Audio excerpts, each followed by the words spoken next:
E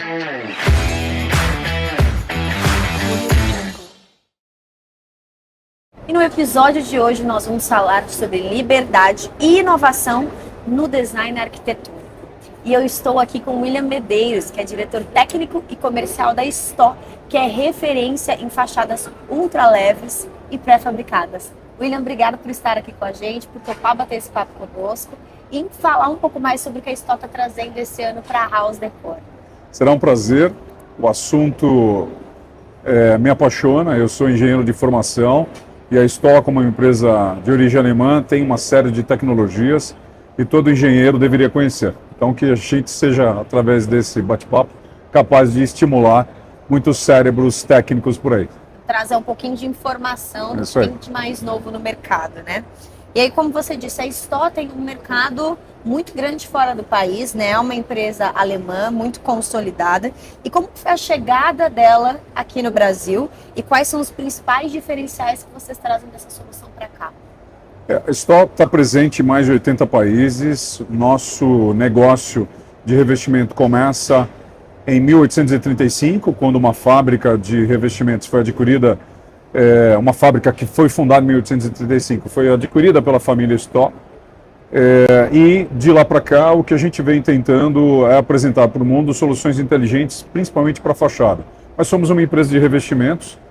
Somos a empresa que criou a primeira textura orgânica do mundo. Isso para o arquiteto é uma linguagem bastante comum, a textura, mas nós chamamos de revestimento orgânico, porque a gente vem de uma época em que revestimentos eram feitos com pó, né, cimento, cal e silicato.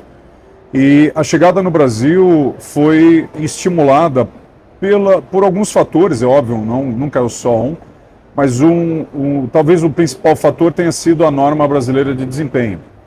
Em 2013, foi publicada finalmente, em junho, a NBR 15575, perdão, e nesta norma, os edifícios, ou incorporadores, ou projetistas, ganharam uma série de requisitos para tomada de decisão em construção de edifícios residenciais. A Stó, então, imaginou, lá em 2013, que seria um bom momento para entrar num país tão grande quanto é o Brasil. Porque o grande desafio é a geografia, né? Nós somos um país continental. A Stó está presente na Colômbia, no Panamá e no Chile desde 1998, 96. E o Brasil era um desafio geográfico. E aí a gente precisava de um input. Então a decisão de vir para o Brasil foi a norma brasileira de desempenho, porque esta é a nossa área. A Stó é uma empresa que oferece soluções de alto desempenho, porque acreditamos que ao investir um pouco mais em tecnologia e durabilidade, nós causamos um impacto ambiental menor. A nossa missão corporativa é construir com consciência. E a gente acredita que não só o uso de água nos nossos materiais, mas também fazer com que os nossos materiais durem mais significa menor quantidade de retrabalho, menor uso de recursos materiais. Então a nossa chegada foi estimulada por isso, mas confesso que foi muito desafiadora, né? Porque nós chegamos em 2014, nesta época o Brasil estava vivendo uma Copa do Mundo, né? Nós tínhamos uma preparação ao redor do futebol, as obras estavam em grande movimentação, o país estava em grande crescimento. Desde 2010 o governo federal tinha lançado o programa Minha Casa Minha Vida, que é um estimulante gigante para a construção de obras de interesse social, já que somos um país de terceiro mundo ou em mudança, mas tínhamos naquela época um déficit habitacional gigantesco, e então isso estava movendo o país para cima, é uma tendência de crescimento. Os alemães olharam, então, um país gigantesco como esse, com uma tendência tão forte de crescimento, lança uma norma de desempenho. Nós então achamos que era o melhor momento. Em 2014, então, viemos para cá, dia 5 de janeiro, oficialmente, a empresa se estabelece. Logo no começo do ano. Literalmente. E aí a nossa primeira feira é um outro evento voltado para a construção, vem e como um mecanismo da gente se apresentar. Estávamos muito animados até que a Alemanha resolve ganhar do Brasil de 7-1. Aí não dá. E aí os brasileiros, naturalmente, até hoje isso é motivo de brincadeira, mas eu acho que isso marca o último momento de alegria para os alemães, até que a gente começa a viver a Operação Lava Jato, né, 2000... Os desafios do mercado. Isso, porque as Olimpíadas viriam em seguida, 2016 viriam com os eventos olímpicos, muitas obras, e aí começam a surgir questionamentos da governança, né, do governo, governança efetivamente no controle dos gastos, né, do governo federal, e a gente então começa a ver o país viver uma situação um pouco diferente. Então a nossa chegada começa por uma grande expectativa, um momento técnico valioso. 2014 a gente está ali se ajeitando, aprendendo a falar o português de alguma maneira, né, um trocadilho, mas aí a gente enfrenta Operação Lava Jato, a gente enfrenta impeachment do presidente, a Dilma, e a gente vive ali até 2017 momentos muito difíceis. Então foi um pico depois de uma queda. Chegou num momento muito promissor, mas logo, como a gente sabe, no Brasil essas coisas mudam muito facilmente a cada 4 anos. E aí vocês tiveram esse desafio inicial, né? Mas durou. Sim, deu certo. Foi uma coisa curiosa, porque naturalmente é muito difícil explicar para um alemão a maneira em que nós sobrevivemos, né? A cultura alemã, a Alemanha até hoje é a maior economia da Europa, então é um país pujante que vive de tecnologia, as pessoas são super educadas e os jovens recebem treinamento profissional muito cedo. E aqui no Brasil a gente cria maneiras de sobreviver. Tantas adversidades, esse sobe e desce que é tão característico, nos torna muito criativos. E isso foi uma transição, quer dizer, foi muito difícil para eu e o meu colega Alexandre, que aproveito para agradecer aí, quero lembrar aí a parceria que tenho com ele na administração da empresa. Foi muito difícil para nós amaciarmos aí a informação e fazer com que os alemães se mantivessem interessados em seguir investindo. E até que o efeito Dilma passa, Michel Temer entra e a gente entra em 2018 com uma nova esperança. Então a gente vê a nossa chegada com essa mistura, mas como é a grande assinatura do Brasil. É assim que o Brasil é, os alemães aprenderam rapidamente e hoje a gente está indo muito bem, obrigado. Esforço, né? É o esforço necessário. E é o desafio muitas vezes de lidar com empresas que vêm para o Brasil, que são de outros países. Esse desafio cultural, a forma de lidar não só no dia a dia, mas os negócios também é muito diferente. Leva um tempo realmente para que essa adequação aconteça. Né? Muito. E é interessante que quando você fala de tecnologia, realmente a Alemanha ela se sobressai muito na Europa. As grandes feiras, quando a gente fala hoje, acontecem dentro da Alemanha e na Europa.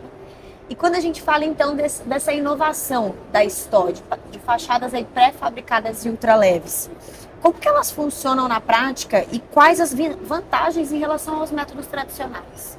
Bom, o assunto fachada industrializada ainda para o Brasil, uma realidade um pouco distante.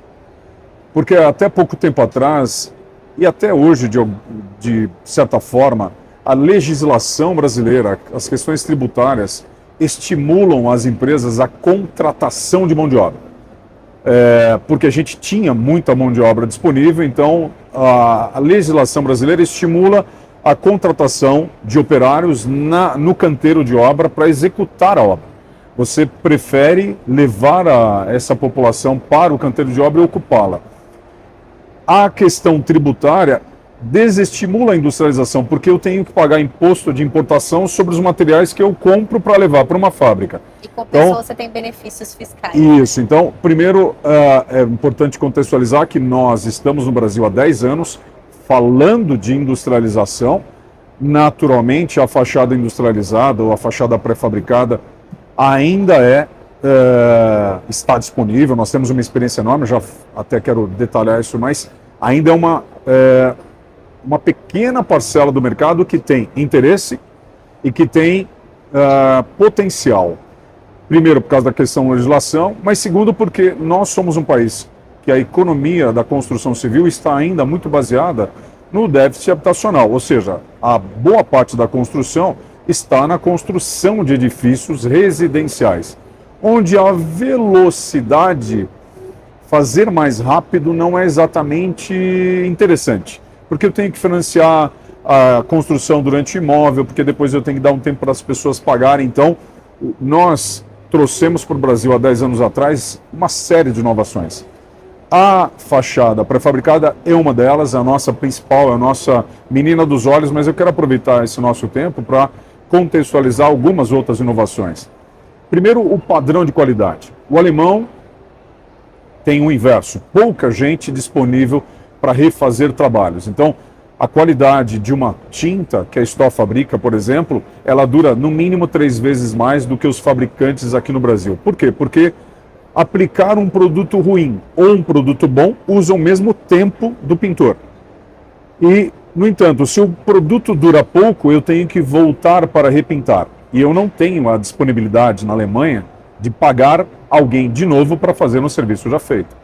Não é que todos os fabricantes no Brasil são ruins. Eu quero ser justo aqui. Nós somos um país em desenvolvimento e as indústrias se adaptam a isso. Nós trouxemos para o Brasil, primeiro, o padrão alemão. Então, é então, diferente. Padrão de excelência muito Isso. alto, Então, nós estamos aqui oferecendo o que há de melhor no mundo em tecnologia. Nós, como eu já falei, somos a empresa que inventou a primeira textura orgânica do mundo. Produto pronto para uso num balde.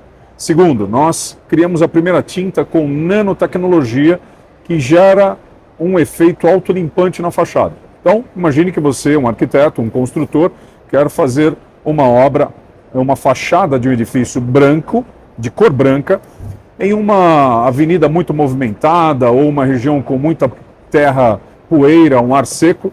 Essa fachada vai ficar suja muito rapidamente. Geralmente essa cor seria desconsiderada, né? Geralmente seria desconsiderada. Tem até um museu em Porto Alegre, quem é do Sul sabe, tem um museu que foi projetado para ser construído em concreto branco. É um grande desafio fabricá-lo branco, mas ele, passado pouco tempo, ele já estava sujo. Então nós desenvolvemos em 1999, mantivemos patente por 20 anos, uma tinta que eu poderia aplicar sobre esse concreto, na cor branca, em outras 400 cores, que toda vez que chover a poeira é retirada. Então, isso é uma forma de reduzir o custo de manutenção. Outra inovação que nós trouxemos é um sistema de reboco para a fachada. Reboco, quando eu digo, é uma linguagem muito de obra, né? Sistema de chapisco, emboço e pintura de fachadas. Aqui no Brasil é feito com cimento de maneira bastante conhecida, mas ele tem algumas desvantagens, como por exemplo fissuras, como risco de infiltração, o transporte de material pesado, limites de espessura. Nós criamos há 60 anos atrás o primeiro sistema de reboco sintético, que basicamente faz a mesma coisa, só que ele isola termicamente, dispensando o uso de ar-condicionado na maioria dos climas aqui de São Paulo. Ele eu garanto que não tem fissuras. Ele tem a volumetria, eu posso chegar com espessura de até 30 centímetros, e ele pesa 10 vezes menos do que uma argamassa tradicional. Então essa foi uma outra inovação que nós trouxemos em 2014, e já temos implantado aqui no Brasil obras com 10 anos. E a fachada pré-fabricada foi justamente o momento que nós chegamos que nos permitiu provocar ou promover essa tecnologia. Lembre-se, nós chegamos em 2014. Logo estava em andamento os preparativos de 2016, que eram os Jogos Olímpicos. As construções precisavam acelerar os seus cronogramas. E naquele momento, nós fizemos, na realidade foi em 2015, o IBC Office, International Broadcasting Offices, que é nada mais do que um edifício que foi construído no Parque Olímpico para acomodar todas as televisões, emissoras de televisão globais. Então era um edifício que tinha prazo para iniciar e terminar, para acomodar todos os jornalistas mundiais. Esse edifício está ali na Barra da Tijuca, que foi feito com estrutura de concreto armado, que é um método bastante dominado aqui no Brasil, mas a vedação externa foi feita com o que nós chamamos de Stoll Panel. Stoll Panel é um painel, literalmente, que substitui a alvenaria, dispensa andaime, não precisa de gente pendurada na fachada. Eu fabrico isso num galpão fechado, protegido de intemperismo, bastante 1,5 m de distância do piso, e ele é ultra leve, né? Nós fabricamos isso em light steel framing. O aço é muito leve, os revestimentos que eu aplico são super flexíveis, então eu consigo içar painéis de até 15 metros de largura. E foi o que nós fizemos lá, na realidade tinha 12 metros de largura por 2 metros de altura e vedamos a fachada do edifício muito rapidamente. Então a partir dali, nós acreditávamos que os hotéis que viriam em seguida, outros shopping centers que viriam em seguida, dariam conta. Só que Brasil, essa oscilação, houve um crescimento muito rápido de hotéis. Nós fizemos alguns hotéis, inclusive o Ibis lá no Botafogo, o Ibis Styles no Botafogo, também foi feito com o StollPanel.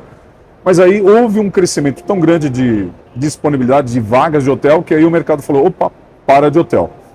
E aí a gente perdeu essa oportunidade e começamos insistimos na tecnologia e acabou que a gente fez algumas outras obras de colégios. Porque colégios, por exemplo, tem um ciclo de construção, expansão muito curto, né? Ele tem um período ali de férias que ele precisa colocar de pé um novo grupo de salas de aula. Realmente muito curto. Né? Muito curto. E Um aí, mês, 2 meses no máximo. E aí nós fizemos algumas obras de colégios, inclusive recentemente, com essa tecnologia. Então, de fato, nós somos uma empresa de inovação tecnológica, mas vai muito além da fachada pré-fabricada. De alguma maneira, é isso que eu estou tentando reforçar aqui. Nossa missão, construir com consciência, ela é promovida por nós através de recursos, uso responsável dos recursos naturais. A energia para um alemão, para aquecer a sua casa, é tão cara que ele poderia comprar alguns carros por ano só com a conta de energia que ele está pagando agora, porque a Alemanha está sofrendo as consequências, assim como a Europa, da guerra da Ucrânia e da Rússia.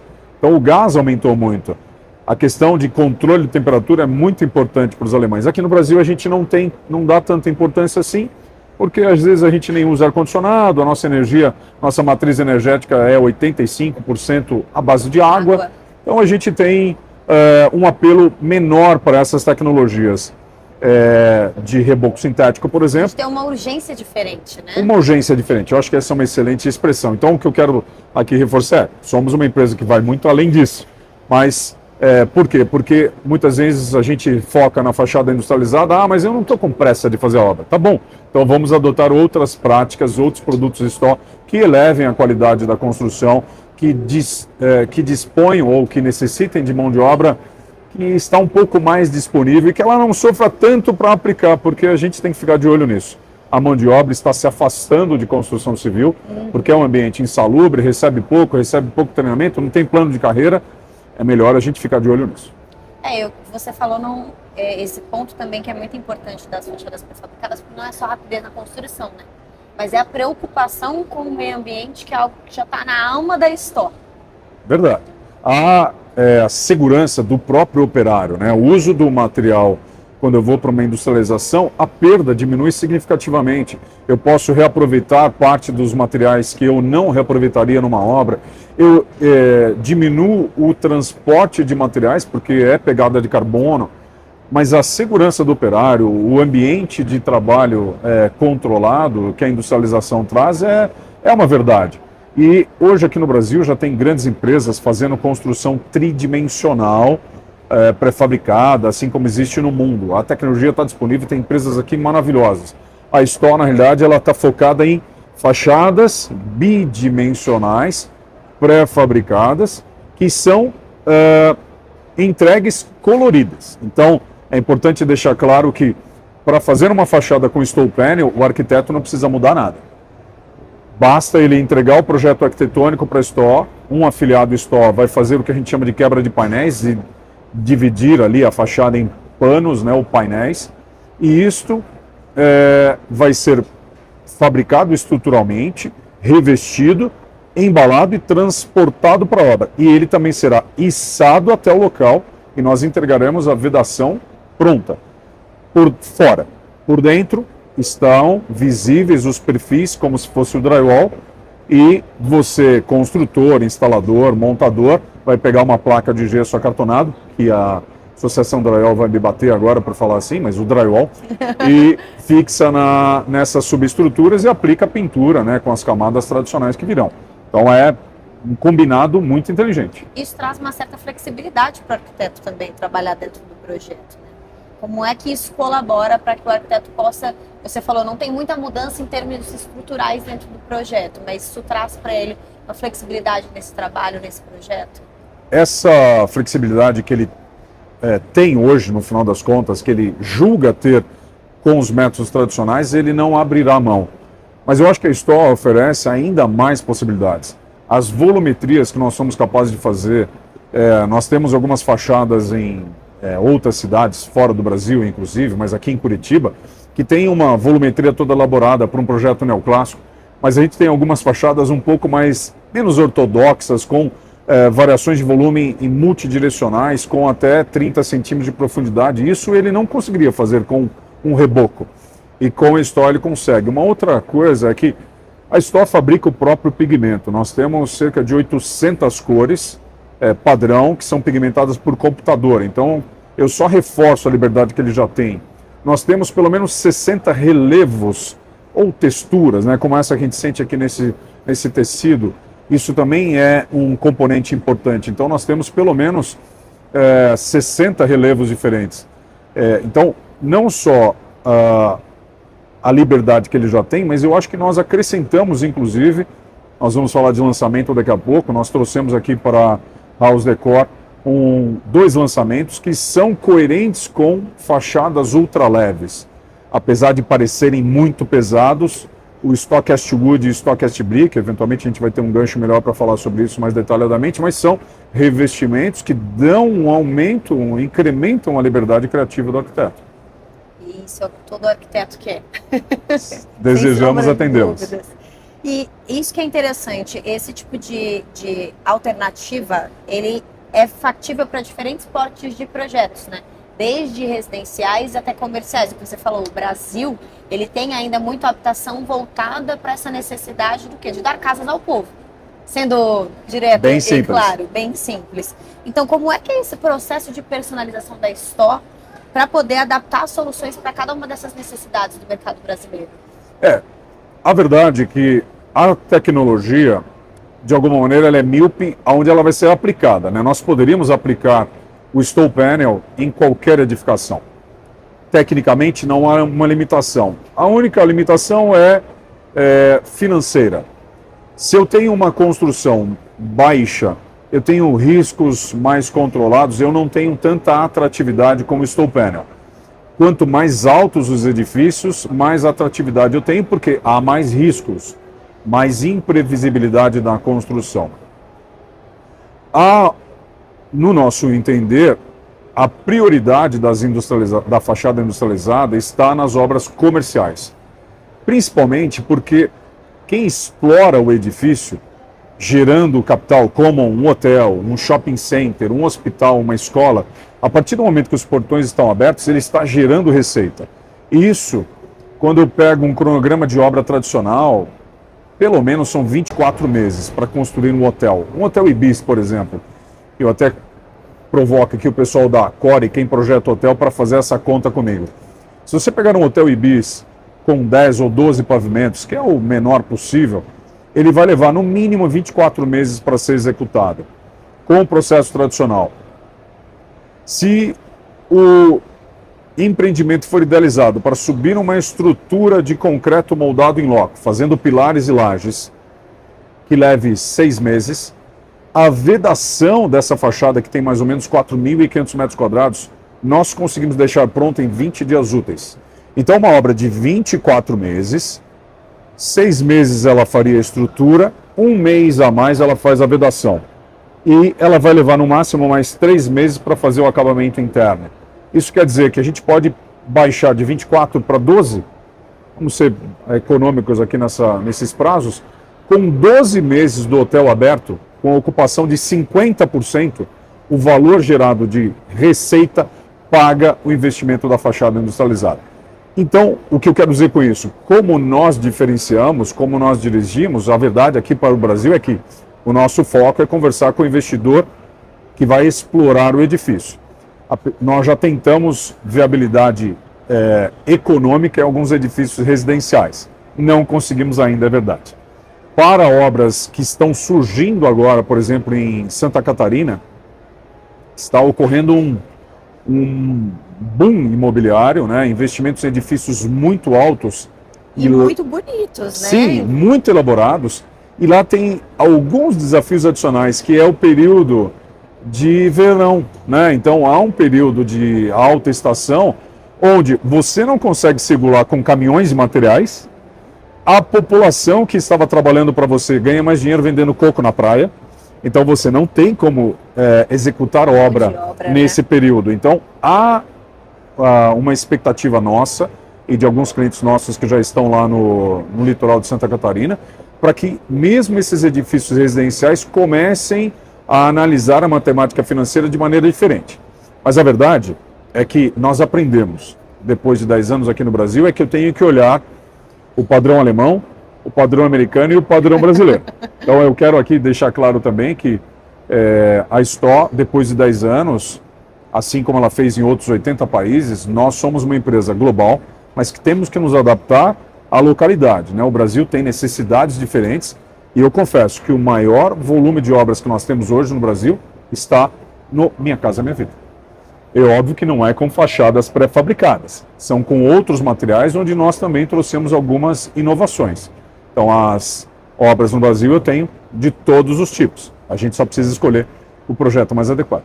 E essa questão das fachadas pré-fabricadas é muito uma visão de, pode ser para o mercado algo que já é muito habitual, mas para o Brasil a gente sabe que essa evolução ela é mais tardia, né? Então eu acho que até olhar um pouco para o futuro, porque isso não vai ser mais só uma questão de escolha, acho que o futuro vai ser uma questão de necessidade. Quando a gente fala de sustentabilidade, essa questão dos recursos, todas as empresas, em algum momento elas vão ter que se adaptar, e aí elas vão buscar alternativas. E aí o mercado vai competir, vai ajudar, acredito, a nivelar esse custo de alguma forma também, que a gente sabe que é um grande desafio. Eu acho que o capital é sempre responsável por grandes mudanças. Eu digo que hoje os fundos imobiliários, alguns fundos internacionais, têm taxas de juros menores para edificações com menor pegada de carbono. E isso tem um valor pragmático ou prático na decisão de como eu vou construir.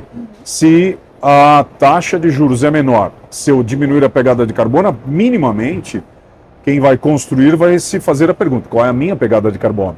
E a pegada de carbono de colocar um tijolo em cima do outro tijolo, depois aplicar uma argamassa com um monte de gente pendurada, transportando materiais de diversas regiões, com 3.000 quilômetros, às vezes deslocamento de materiais, é óbvio que é maior. E esse ano, aqui na House Decor, a Stó está divulgando o que a gente chama de arquitetura de baixo carbono. Então nós temos no nosso stand, que está aqui na rua C50, ou nosso endereço é C50, na rua C, portanto, nós estamos com 4 pictogramas, né, que são basicamente casinhas, né, o símbolo do Passive House, como se uma criança estivesse desenhando uma casa, uma coisa bem simples, mas que provoca o arquiteto a raciocinar, porque o arquiteto, o projetista, ele é o primeiro depois que alguém decidiu investir. Então eu tenho dinheiro, quero investir, ele vai ter que contratar um arquiteto.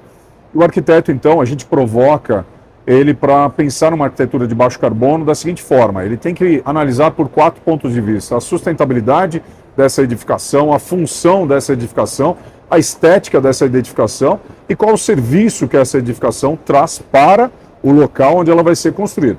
Então, naturalmente, a Stó pode fazer uma contribuição muito grande para esse projetista, olhando pelo mesmo ponto de vista: a sustentabilidade do material, a função do material, o serviço atrelado a esse material e qual é o aspecto combinado, né, dessa arquitetura de baixo carbono, olhando os 4 pilares fundamentais aí. E o econômico, naturalmente, se tiver um apoio de um fundo imobiliário, um fundo internacional, que cobre uma taxa diferente, eu tenho certeza que haverá até obras residenciais com fachadas industrializadas, usando de maneira mais inteligente os recursos.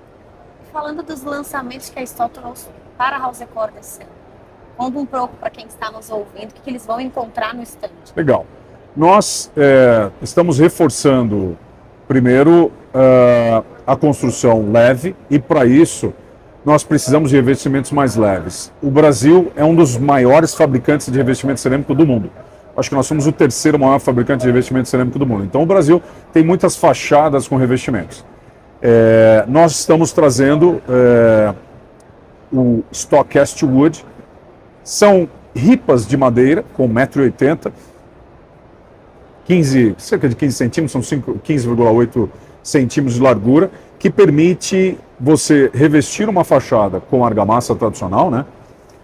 ou uma fachada em light steel framing com um revestimento super flexível que faz curvas, pode ser aplicado em superfícies curvas, que tenha a aparência de madeira, o relevo da madeira e que tenha uma durabilidade muito maior do que a da madeira.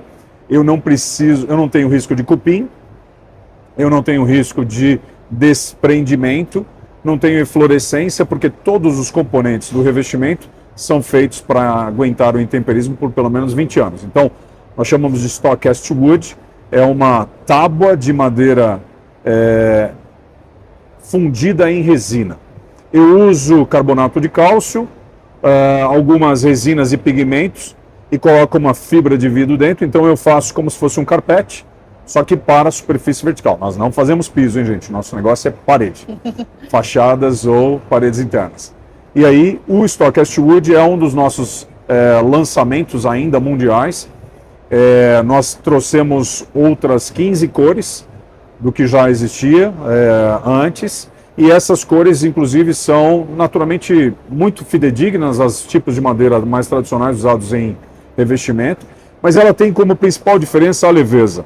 Nós conseguimos revestir o teto de drywall de uma sala, a parede já pintada de uma sala de estar, ou a marquise feita em concreto em uma garagem, por exemplo. Nós conseguimos revestir essa superfície de concreto, superfícies de reboco, grudando. Nós temos o adesivo que faz isso grudar, ela faz curvas, faz quinas e é muito flexível e muito durável. A aplicação de um verniz superficial pode elevar essa manutenção, ciclo de manutenção a cada 10 anos. Então nós chamamos de Stock Cast Wood, então madeira fundida em resina. E o outro é o Stock Cast Brick. Na verdade é um conjunto de imitações de tijolos, muito fidedigno no relevo, na profundidade. Os arquitetos brasileiros são muito exigentes, que bom.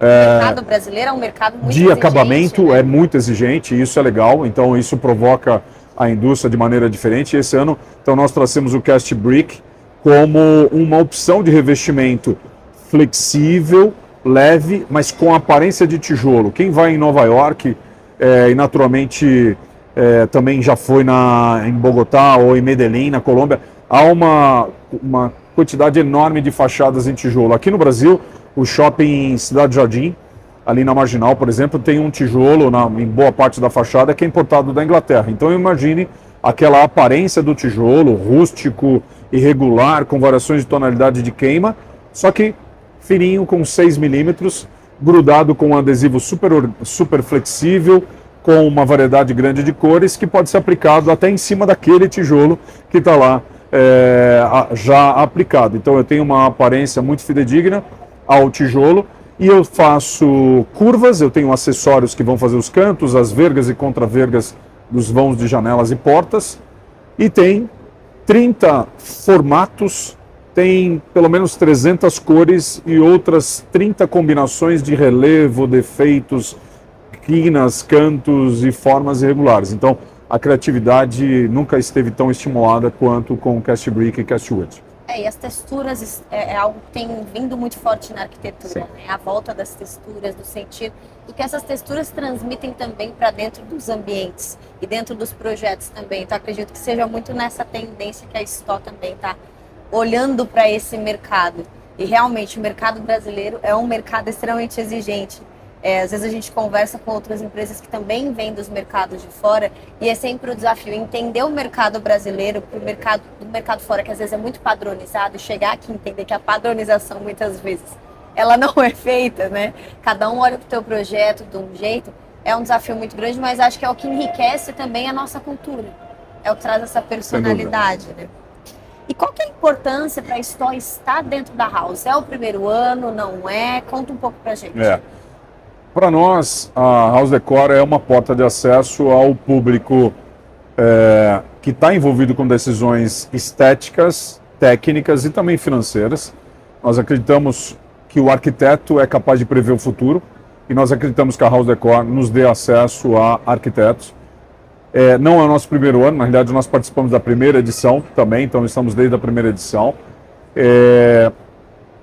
é fundamental para uma empresa como a nossa, que está contribuindo para a fachada, que é a aparência, a primeira coisa que se vê, mas também é a coisa que vai ter que resistir em temperismo, que o arquiteto possa compreender, saber que existem recursos que estavam lá fora, que agora estão aqui no Brasil.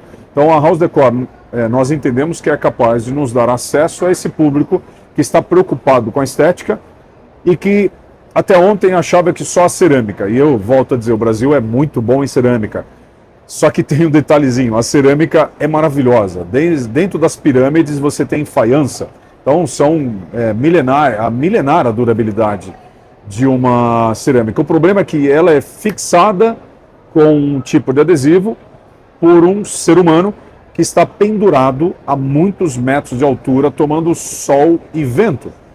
Isso torna o uso de cerâmica um desafio. Então, nós acreditamos que, inclusive, a House Decor nos dá, pela conexão que tem com outro evento, a possibilidade de mostrar que vamos além da tinta, que vamos além da cerâmica, né? As texturas têm ganhado muito espaço pela facilidade de aplicação, pela facilidade de manutenção. E o resultado, né? E o resultado estético tem uma liberdade gigante, tanto quanto a cerâmica, né? Eu vim do mercado de cerâmica, tá? Trabalhei 10 anos em cerâmica e sei que tem vantagem e desvantagem, coisa que a textura não é capaz de fazer, principalmente ficar debaixo d'água. Isso nós não conseguimos fazer ainda. William, e para a gente encerrar esse episódio, eu queria que você deixasse uma última mensagem. Muito legal. Eu primeiro queria agradecer a House Decor, ao tempo de vocês, da produção aqui, que está abrindo esse espaço para a história. É um prazer para nós falarmos aí com esse público que é o público da House Decor. Eu queria aproveitar o espaço para convidar você, que é o profissional da área, a tomar conhecimento da mais recente norma de revestimentos aqui no Brasil, que é a 17134, né? A NBR 17134 é uma norma que define requisitos para as texturas, né? A gente está falando aqui tanto de texturas, é importante contextualizar que existe o padrão alemão, existe o padrão americano e já existe o padrão brasileiro. Tem que guardar as proporções, somos um país em desenvolvimento, e a gente compreende, a STO está jogando esse jogo com você nos 3 níveis de qualidade, né? Nós, na norma brasileira, temos o padrão mínimo, intermediário e superior, a STO também oferece essa possibilidade. Eu queria convidar você, que está atuando nesse mercado, a tomar conhecimento da norma brasileira de desempenho, o requisito de garantia, a NBR 17170, a norma de manutenção, a 5674, e a norma de textura, que é bem recente, a NBR 17134, e você tem que saber que, se você está usando recursos do governo federal, você tem que adotar produtos que atendam ao Programa Setorial de Qualidade, que é a Abrafat, que é um das apoiadoras desse evento, vem divulgando, né? Nós somos apoiadores da Abrafat e apoiamos a elevação do padrão de qualidade das texturas aqui no Brasil. Então, por favor, tome conhecimento. Obrigada, William. Obrigada por compartilhar tanto conhecimento com a gente, também para mostrar um pouco do trabalho da STO no mercado brasileiro, ajudando a levar esse padrão de qualidade. E você que está acompanhando os episódios aqui do Pod House, na House Decor Show, não deixe de acompanhar, porque vem muitas tendências e inovações para todos os mercados. Até o próximo episódio.